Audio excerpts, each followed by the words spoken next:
first law of the mind is your thoughts, your feelings, your emotions, your beliefs, your values, your perceptions of yourself in the world are the controlling forces that guide and direct your life.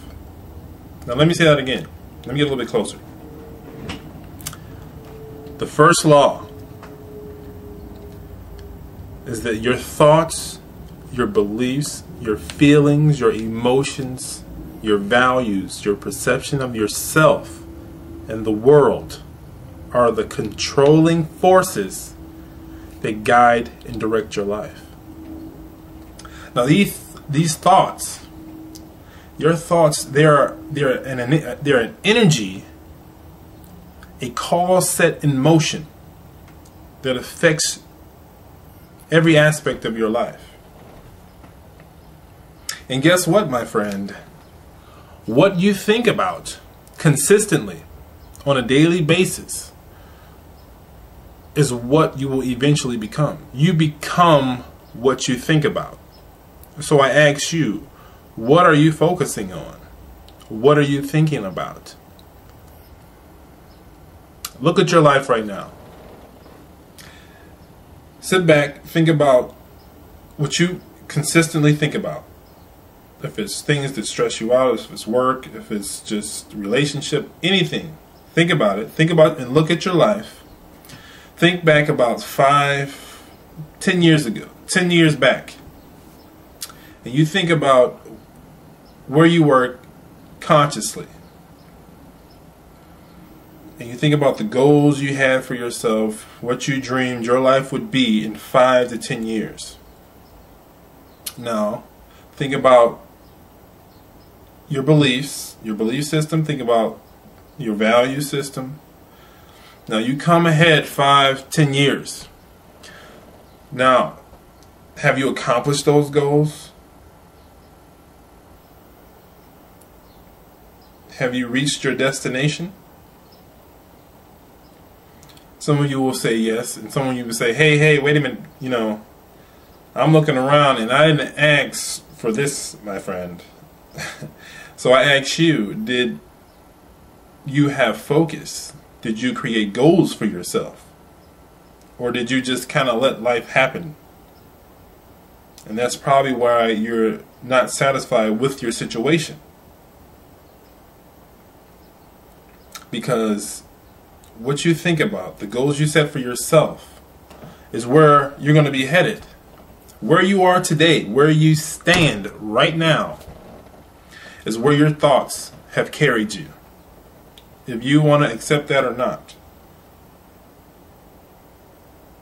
And where you're going 5, 10 years from now is where your thoughts are going to take you. Weak, scattered, and random thoughts are weak, scattered, random causes in your life that's affecting your life. And strong, focused thoughts are strong, focused causes that are affecting your life. To give you a good example of, you become what you think about, or what you want out of life. Like when I was about 16 years old, I used to find magazines that had, nice homes in them, nice modern decor, and I would collect them because I said, you know what, when I get a certain age, when I, buy my house or whatever, I want it to look a certain way. I want it to look like what I see in the magazine, because I look at this magazine and it shows this is what a beautiful house, the perfect house for the perfect family, for the perfect everything is supposed to look like. That's what I put in my head. So as the years went by, I've saved the magazines and the pictures that I ripped out into this big tote, and I got married and I had kids, and it was time to buy a house. And luckily for me, my wife and I had sort of the same style, so she added to that tote. We both looked and said, you know what, this is, what a successful, beautiful house is supposed to look like. So a couple years back, we remodeled our whole house. We gutted it, started from scratch, and we opened that tote up and we did everything that we thought we wanted. And when we were done, and it was time to decorate it, I'm like, something's missing. We're like, something's missing. We need more. It's not quite right.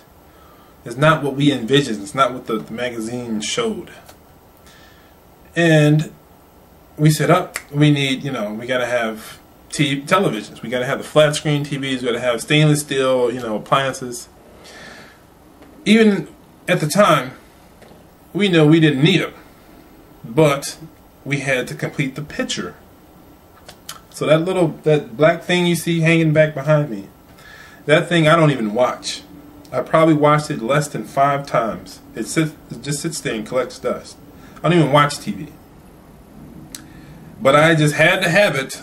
This was before I was awakened to what's going on. And I bought it because I needed to complete that picture in my mind. Because in my mind, this house wasn't complete without it. Now it just sits there and it collects dust. And that's what happens. Even when we think we're living, we have ideas about, I'm doing things my way, I'm doing it different than everybody else. It's still social conditioning. We're conditioned through, advertising and things like that, your life isn't perfect until you have this amount of money and you're driving this kind of car and you have this type of house and you have this type of wife or boyfriend or whatever.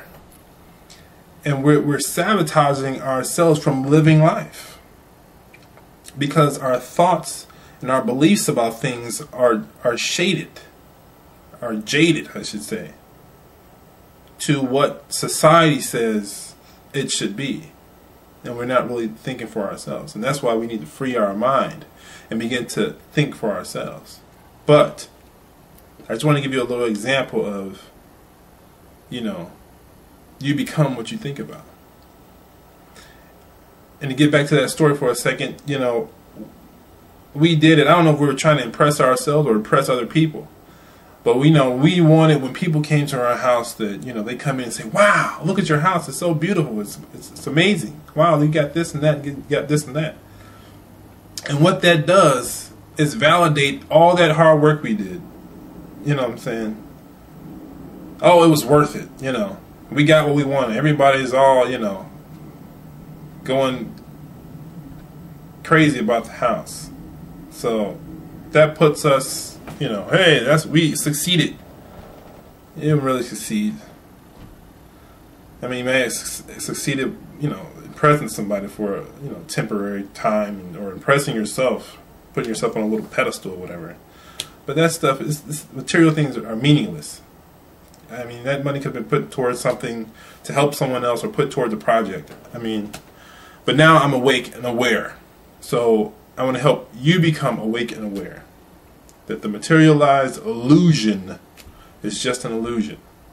And it's time to work in here to be successful with mastering the mind and mastering yourself, your emotions, and your feelings. But, my friend, your thoughts, your emotions, your feelings, your beliefs, your values, your perception of yourself and the world are the driving forces that control your life.